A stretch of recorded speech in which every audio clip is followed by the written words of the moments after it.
Programme میں خوش آمدید. میں ہوں سلمان حسن. ساتھ موجود ہیں مجیب الرحمان شامی صاحب. ایران میں کیا چل رہا ہے آج اس پر ہم ظاہر تفصیل سے بات کریں گے. اور جو ڈونلڈ ٹرمپ نے ایک بیان دیا، بظاہر ایسا لگ رہا ہے کہ شاید ان کو کوئی یقین دہانی کرائی گئی ہے، جس کے بعد ہم دیکھ رہے ہیں کہ جو ایران کے وزیر خارجہ ہیں انہوں نے بھی کچھ ایسی بات کی کہ جی ایران میں جو کہا جا رہا تھا کہ پھانسیاں دی جائیں گی مظاہرین کو، ایسا تو کچھ نہیں ہو رہا. یہ اچانک بات جو ہے وہ کیسے سامنے آئی ہے اور کیوں سامنے آئی ہے. اور اس کے علاوہ یہ کہ اس تمام صورتحال کے باوجود جو مغرب ہے یا مغربی میڈیا ہے وہ یہ کیوں کہہ رہا ہے کہ کبھی بھی امریکہ جو ہے وہ ایران پہ حملہ آور ہو سکتا ہے، یہ کس بات کی بنیاد پر جو ہے وہ کہی جا رہی ہے. اس کے علاوہ یہ کہ جو امریکہ نے 75 ممالک پر ویزے کے دروازے بند کیے ہیں، گو کہ یہ ظاہر امیگرینٹ ویزا ہیں، لیکن اس سے پاکستان اور پاکستانی کس حد تک متاثر ہوں گے، اس پر جو ہے وہ ہم شامی صاحب کا تبصرہ آگے چل کے شامل کریں گے. اور کیا جو امریکہ ہے وہ جلد اپنی پالیسی پر نظر ثانی بھی کرے گا. لیکن آج ایک تقریب ہوئی اور وہ تقریب ہوئی ایوان صدر میں. یہ تقریب جس میں ظاہر بلاول بھٹو زرداری صاحب موجود تھے، اور صدر زرداری تو کیونکہ ملک میں ہے نہیں، وہ بحرین کے دورے پر ہیں، فرسٹ لیڈی آصفہ بھٹو زرداری بھی نہیں ہے. لیکن یہ جو تقریب ہوئی اس میں ہم نے دیکھا کہ سندھ حکومت اور اس کی جو کابینہ ہے اس کے ارکان موجود تھے، وہاں پر ڈپلومیٹس بھی تھے، اور وہاں پر جو سندھ حکومت کی کارکردگی ہے خاص طور پہ صحت کے شعبے میں، اس پر آج تفصیل سے بریفنگ دی گئی. یہ اس بریفنگ میں کیا کچھ بتایا گیا ہے اور کیا ایوان صدر میں اس طرح کی تقریب جو ہے وہ ہو سکتی ہے، ہونی چاہیے، یہ ظاہر ہم شامی صاحب سے اس پر جو ہے وہ بات کریں گے. اور پھر اس کے علاوہ جو اپوزیشن لیڈر کا تقرر ہونا ہے اس کا نوٹیفیکیشن کہا جا رہا تھا کہ شاید آج ہو جائے گا، لیکن ابھی تک اس کا نوٹیفیکیشن نہیں ہوا ہے. اس کی جو تاخیر ہے اس کی وجہ کیا ہے اس پر بھی ہم بات کریں گے.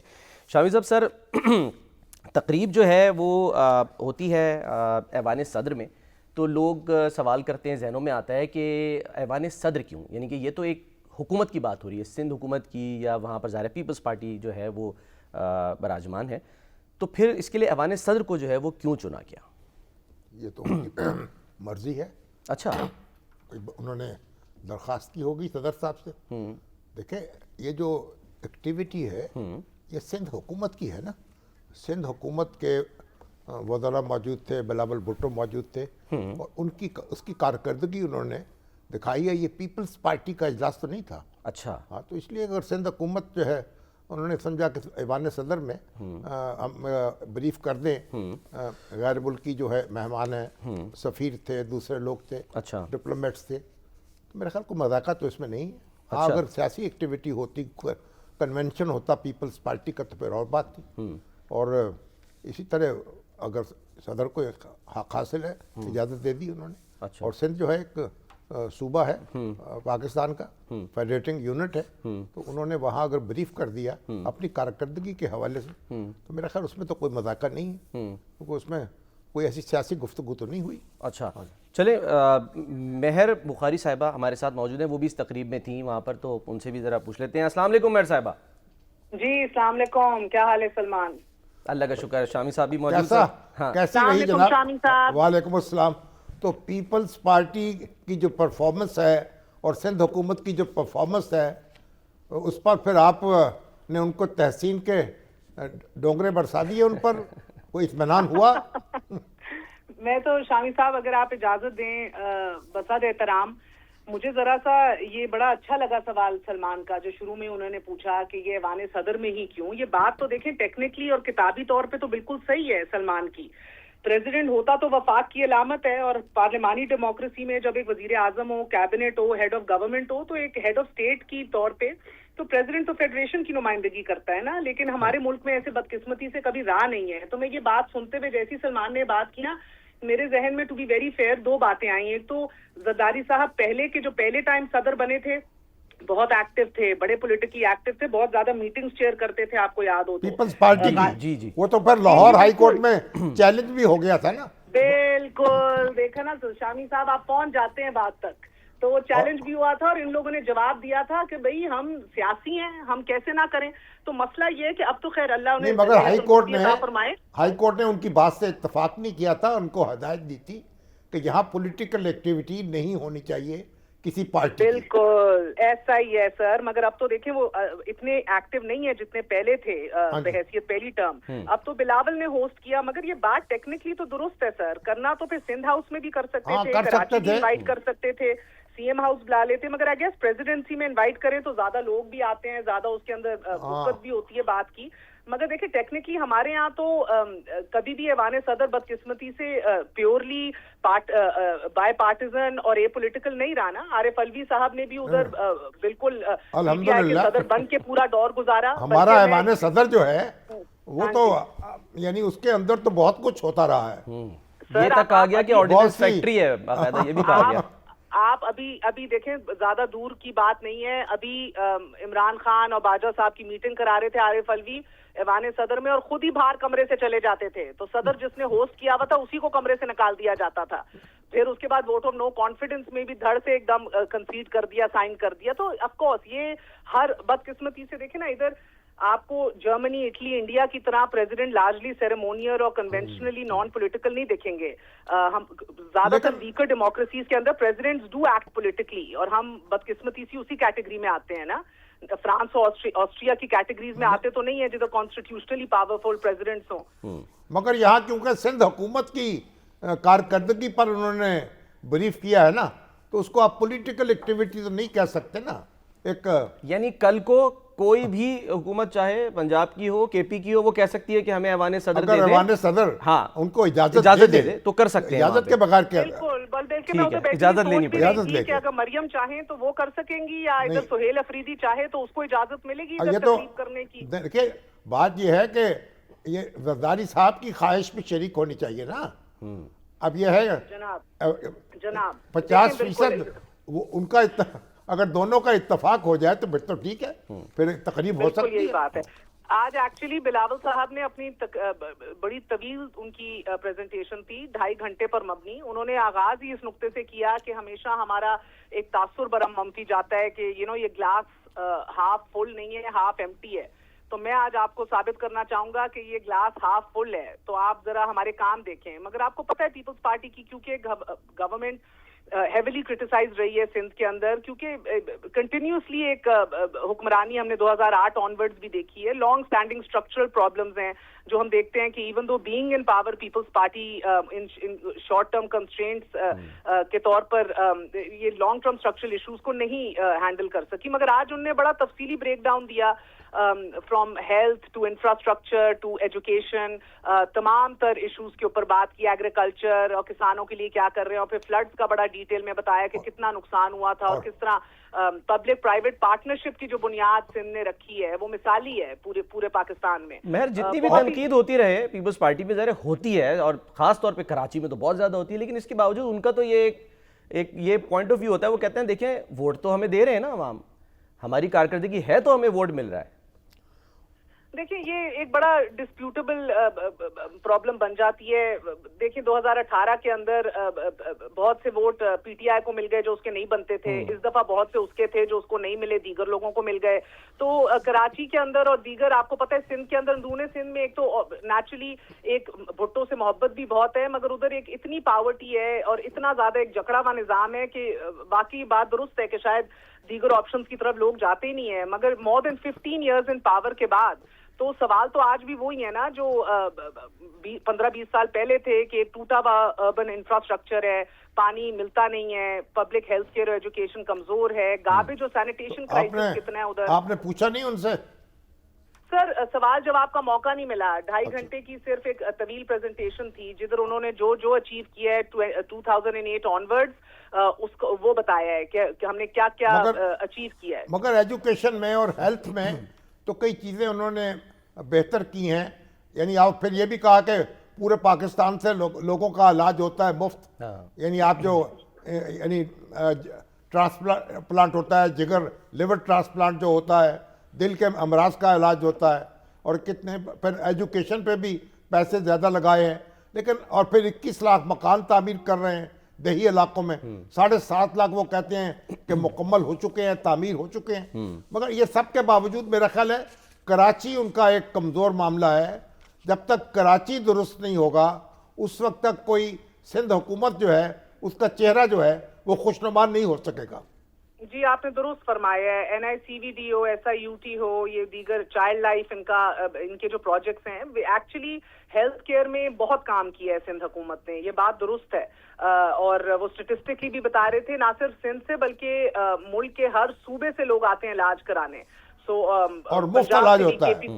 جی مفت علاج ہے بالکل. تو یہ ڈیٹیل انہوں نے ایکچولی سٹارٹ ہی اپنے صحت کے شعبے سے کیا, اور سب سے زیادہ چنک اور اپنا وقت جو ہے اسی کے اوپر لگایا, کیونکہ وقت کام ایکچولی سب سے زیادہ ہوا ہی ادھر ہی ہے. مگر آپ کی بات صحیح ہے یہ شامی صاحب, کیونکہ ابھی بھی اصل جو چہرہ ہے اور جدھر لوگ پہنچتے ہیں سب سے پہلے وہ آپ کا کراچی ہے. ادھر آپ کی سڑکیں ہو, ڈرینیج ہو, ٹرانسپورٹ ہو, پولیسنگ ہو, تمام تر سسٹم نیگلیکٹڈ لگتا ہے نا, ایک پولیٹیکلی مارجنلائز شہر لگتا ہے. گو کہ آپ دیکھیں کہ اتنا بڑا ہب ہے, تو جب تک باقی اس کے اوپر کام نہیں ہوگا تو تب تک یہ جو تمام تر ایلیگیشنز ہیں اسٹرکچرل چینجز کے, کرپشن ایلیگیشنز ہیں, گو اسکولز کے, ہاسپٹلز کے, ڈیولپمنٹ فنڈز مس یوز کرنے کے, وہ اپنی جگہ موجود رہیں گی.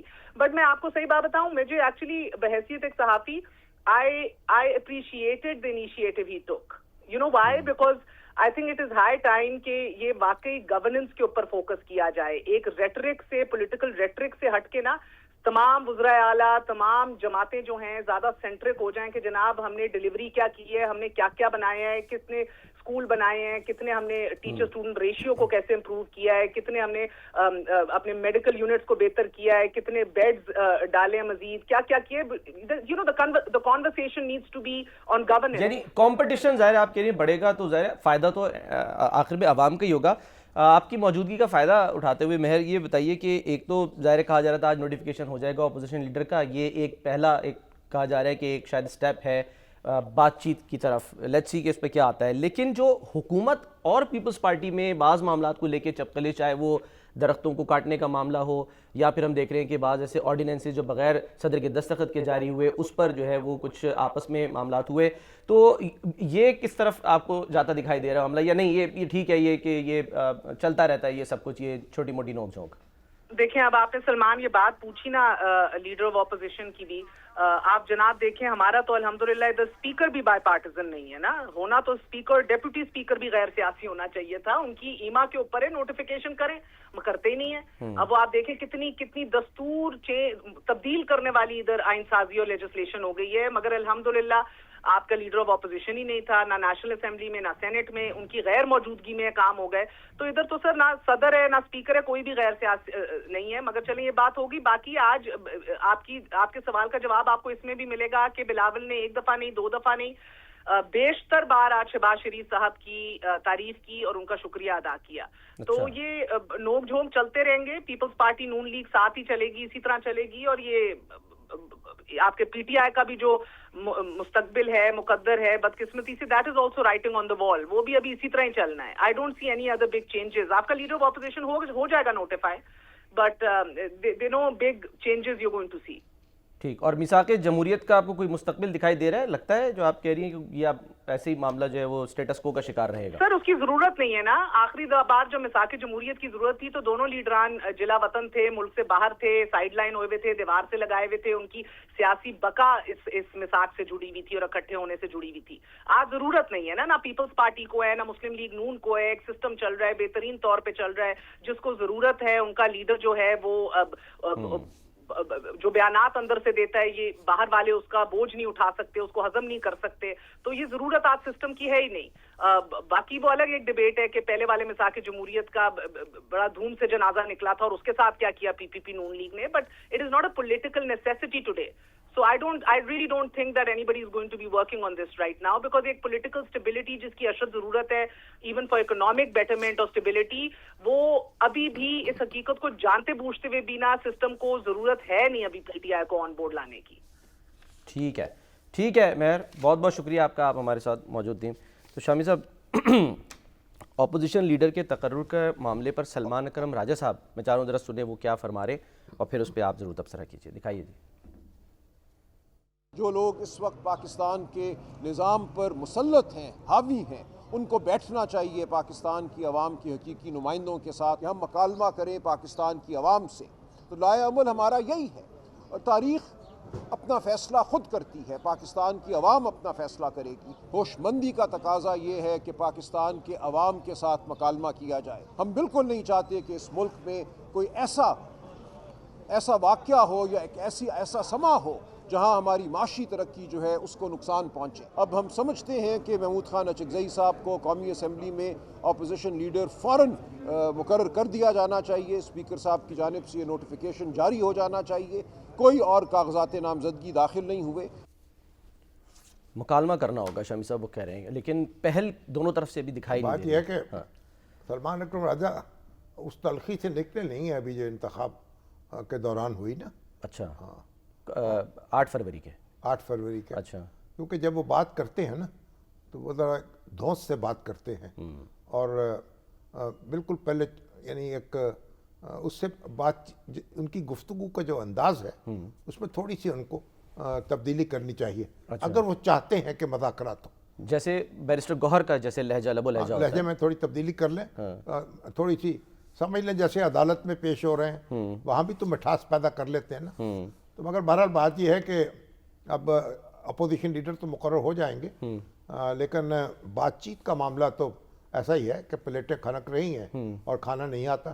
اچھا، میرے خیال کوئی حکومت کو بھی کوئی خاص ضرورت محسوس نہیں ہو رہی، اور اپوزیشن بھی اپنی جگہ پھنسی ہوئی ہے۔ وہ کرے 8 فروری کو بس ہم لوگ جو ہیں کام پہ نہ آئیں، گھر میں بیٹھے رہیں۔ تمہارے نجم ولی صاحب جو ہیں ہمارے بڑے ساتھی ہیں، سینئر اخبار نویس ہیں، انہوں نے ایک ٹویٹ کیا ہوا تھا، انہوں نے کہا 8 فروری کو تو اتوار ہے، جی لوگ ایسے ہی گھروں میں یہ بیٹھیں آپ گے۔ کو یاد ہوگا جب اچکزئی صاحب یہاں آئے تھے لاہور تو منصور علی خان صاحب نے یہی کہا تھا ان سے، انہوں نے کہا نا کہ آپ لوگ نہ نکلیں، ہم چاہتے ہیں آپ سب کو کہیں، یعنی صحافیوں کو یہ کہہ رہے تھے کہ آپ لوگ کہیں کہ لوگ باہر نہ نکلیں، تو منصور علی خان نے یہ کہا کہ بھئی اتوار ہے، وہ تو ایسے ہی نہیں نکلیں گے، لوگ گھروں سے نہیں نکلیں گے، ہاں جی، دکانیں بھی بند رکھتے ہیں لوگ تو۔ احتجاج بھی ہو جائے گا اور معاملہ جو کا تو رہے گا۔ اچھا، لیکن اصل بات یہ ہے کہ جو پیپلز پارٹی کی جب تک توجہ دے گی حیدرآباد پر اور کراچی پر، یہ جو اپنے ان کا جو یہ جو اپنا چہرہ درست کرے سندھ، اور باقی باتیں تو اعداد و شمار تو بات کی بات ہے۔ اب پنجاب میں دیکھیں نا، جب لاہور میں کو آتا ہے تو لاہور کی دیکھ کے، لاہور کی تعمیر اور ترقی دیکھ کر وہ متاثر ہوتا ہے، پورے پنجاب کا چہرہ جو ہے وہ لاہور ہے بالکل۔ اور مگر جب ہم کراچی جاتے ہیں، حیدرآباد جاتے ہیں تو ایک کھنڈر کا سا منظر ہوتا ہے، ٹوٹی ہوئی سڑکیں ہیں، الجھا ہوا ٹریفک ہے، لوگ پریشان ہیں، کچرا ہے سڑکوں پہ شامی صاحب، اور کچرا جگہ جگہ پہ۔ مطلب ہے کہ یہ جی جان سے یہ توجہ دینی چاہیے، اور کراچی جب درست ہو جائے اور حیدرآباد درست ہو جائے تو سندھ بھی درست ہو جائے گا، اور اتنی بریفنگز کی ضرورت بھی نہیں پڑے گی جتنی لمبی چوڑی بریفنگ دی ہے۔ پر جو کام کرنے کا کام کیے ہیں انہوں نے ہیلتھ میں، ایجوکیشن میں، اور اس کے بعد یعنی مکانوں کی تعمیر دہی علاقے میں، اس کی داد دینی چاہیے۔ شامی صاحب آپ ظاہر کمپیریزن کر رہے ہیں، اور میری اپنی ایک مثال ہے کہ میں بھی جب 2012 میں آیا تو یہیں کا ہو کے رہ گیا، اور واقعی مجھ سے اب کوئی کہتا ہے جی اب کراچی، میں کہتا ہوں نہیں جی میں بڑا اچھے ماحول میں، یہاں پہ صاف ستھرے ماحول میں یہاں رہ رہا ہوں۔ میرا سوال یہ کہ یہاں پر تو ابھی بلدیاتی حکومتیں بھی نہیں ہیں، وہاں پر ہیں، اس کے باوجود کہا تو یہ جاتا ہے کہ جی ڈیوالو ہوگی جب، یعنی کہ آپ کی جو اتھارٹیز ہیں تو بہتر کام ہوگا، تو پھر کیوں نہیں ہو پاتا؟ اصل میں الجھا ہوا ہے نا، برسوں سے کراچی کی درگت بنی ہے، تو اس کو وسائل کی ضرورت بھی ہے اور ہمت کی ضرورت بھی ہے۔ مرتضیٰ وہاب لگے ہوئے ہیں دن رات، لیکن کوئی ایسی کوشش ہونی چاہیے کہ کوئی ساری دوسری جماعتیں ہیں ان کو بھی بلائیں اور بیٹھ کے ایک منصوبہ بنائیں کراچی کے لیے۔ اچھا، ہاں، ایک لانگ ٹرم اس کی ترقی کا اور تعمیر کا۔ اچھا، اور اس میں سب کو پھر آن بورڈ بھی لیں، اور وسائل بھی، مرکز بھی وسائل فراہم کرے، دوسرے صوبے بھی وسائل فراہم کرے کراچی کے لیے۔ دیکھیے پنجاب کے لوگ جو ہیں لاکھوں کی تعداد میں پنجاب کے وہاں رہتے ہیں، رہنے والے پنجابی، اسی طرح لاکھوں کی تعداد میں کے پی کے لوگ پشتون رہتے ہیں وہاں پہ، پورے ملک کے لوگ نکلے پشتون جب ان کو روزگار ملتا ہے۔ ہاں جی، تو اگر یہ کنٹریبیوٹ کر دیں کراچی کی تعمیر و ترقی میں تو اس میں کوئی یعنی اس کی کراچی، اہل کراچی شکر گزار ہوں گے ان کے۔ شامی صاحب کیونکہ سہیل آفریدی صاحب کا ذکر ہو گیا ہے، پاکستان کی سیاسی جماعتیں جو ہیں وہ اپنی تنظیم سازی پر توجہ کیوں نہیں دیتی ہیں؟ اگر ہم صرف پی ٹی آئی کی ایگزامپل لے لیں، ابھی یہی شکوہ ہوا کہ جی وہاں گئے کراچی، کسی کو کچھ پتہ ہی نہیں ہے تنظیم سازی جو ہے اس میں کون عہدیدار ہے، کیا ہے، کس کے پیچھے کھڑے ہونا ہے، ایک ہجوم ہے جو بس چلا جا رہا ہے۔ تو سیاسی جماعتیں اس پر توجہ کیوں نہیں دیتی ہیں؟ بس یہ سیاسی رہنما جو ہیں وہ تنظیم کو اپنی سوکن سمجھتے ہیں۔ اچھا، اس لیے تنظیم کی مضبوطی کی طرف توجہ نہیں دی جاتی. مگر جب تک آپ دیکھیں دوسری جماعتوں میں جائیں, انڈیا میں جائیں, جو کانگریس کو دیکھیں, بی جے پی کو دیکھیں, ہم وہاں جناب ترکی گئے تو یہ جو ان کی برسر اقتدار پارٹی ہے کہ پارٹی, اس کا دفتر اپنا کئی منزلہ عمارت ہے, سینکڑوں لوگ کام کر رہے ہیں, پورا ایک سیکریٹریٹ ہے, اور وہ ایک پوری آرگنائزیشن پوری جو ہے اس کی نگرانی کرتا ہے. یہاں وہ اس طرح کی کوئی بات ہی نہیں ہے. پارٹیاں جو ایک ہجوم ہے, بس اور شخصیات کے گرد گھوم رہی ہیں, نعرے لگا دیے. اب وہ شخصیات کے گرد تو گھوم رہی ہیں. آج تو ہمارے وہ اقرار الحسن صاحب جو ہیں, جی پیارے اینکر, تو انہوں نے بھی ایک اجتماع کیا تھا لاہور پریس کلب, تحریک کا آغاز کیا انہوں نے کہ ایک تحریک شروع کرنے سنا تھا کہ وہ جماعت بنا رہے ہیں. تو خیر میں بھی گیا, مجھے تو حیرت ہوئی نوجوانوں کا کو جتنے میں جوش و خروش دیکھا. اب انہوں نے کہا ہے کہ ہم نے ایک نئی جماعت بنانے کے پروسیس کا آغاز کیا ہے, عوام راج تحریک چلائی ہے.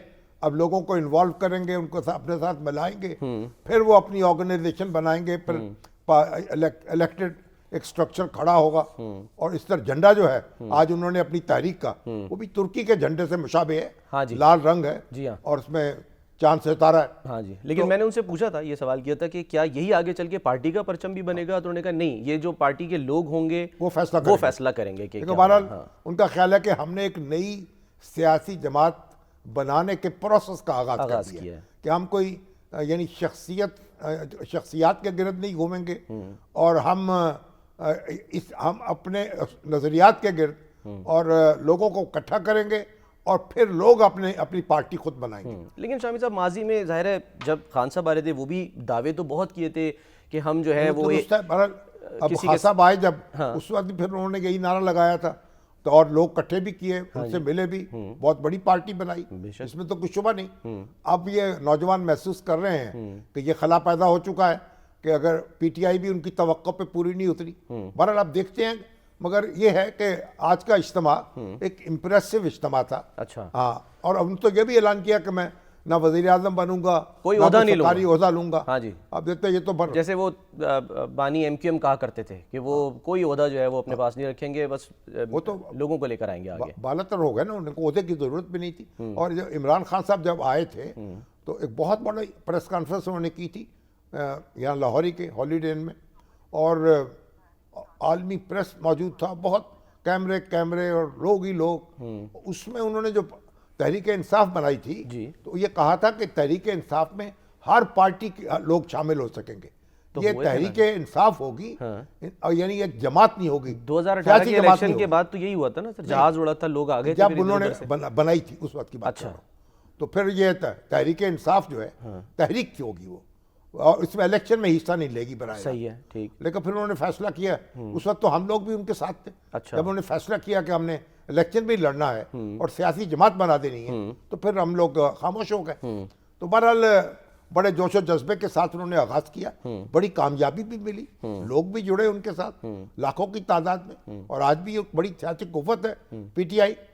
اب دیکھتے ہیں کہ نوجوان جو ہیں وہ کیا کرتے ہیں. یہ اکٹھے ہو کے ہو سکتا ہے یہ فیصلہ کرے کہ پی ٹی آئی کے ساتھ مل جانا ہے, تو اپنی شرائط منوانی ہے, یا کسی اور کے ساتھ ملنا ہے, بھی تو فیصلہ کر سکتے ہیں نا. کیونکہ انہوں نے کہا کہ پہلے اکٹھے ہوں گے, تنظیم بنائیں گے, وہ پھر فیصلے کریں گے. ٹھیک ہے, اور میرٹ پر لوگ جو ہیں وہ آگے آئیں گے, وہ کہتے ہیں میرٹ پر. ایک نوجوانوں میں میرا ایک سوال ہے کہ ایک سیاسی جماعت جو ہے وہ کن چیزوں کی بنیاد پر, وہاں تو یہ ہوا نا, اسی جو ان کی کہنا چاہیے ان کی گفتگو تھی, ان کا جو خطاب تھا, اسی کے نعرے لگنے شروع ہو گئے, وزیر اعظم اقرار الحسن, تو وہیں پہ وہ کہتے ہیں میں عہدہ کو قبول نہیں کروں گا. تو کیا ونڈر بوائے سمجھ لیں ان کو, کیا شامی صاحب ہے؟ ہو سکتا ہے ایسے ہی ہوں گے نا. اچھا, یہی ننے پودے ہیں گھنے درخت کل کے. اچھا شاید میرا یہاں ایک بس یہ سوال کہ ایک سیاسی جماعت وہ کن چیزوں کی بنیاد پر یہ دعویٰ کر سکتی ہے کہ وہ سب سے بڑی ہے, سب سے پاپولر جماعت ہے؟ یعنی وہ ووٹ کی بنیاد پر کر سکتی ہے, عوام میں گراس روٹ لیول پر اس کی کتنی پینیٹریشن ہے, یا پھر وہ مقتدرہ کے ساتھ ایک پیج پر ہے؟ ممبرشپ کی بنیاد پہ بھی کر سکتی ہے, اور ووٹوں کی بنیاد پہ بھی کر سکتی ہے. جب نشستیں ملیں گی اس کو تو اس کی بنیاد پہ بھی کر سکتی ہے.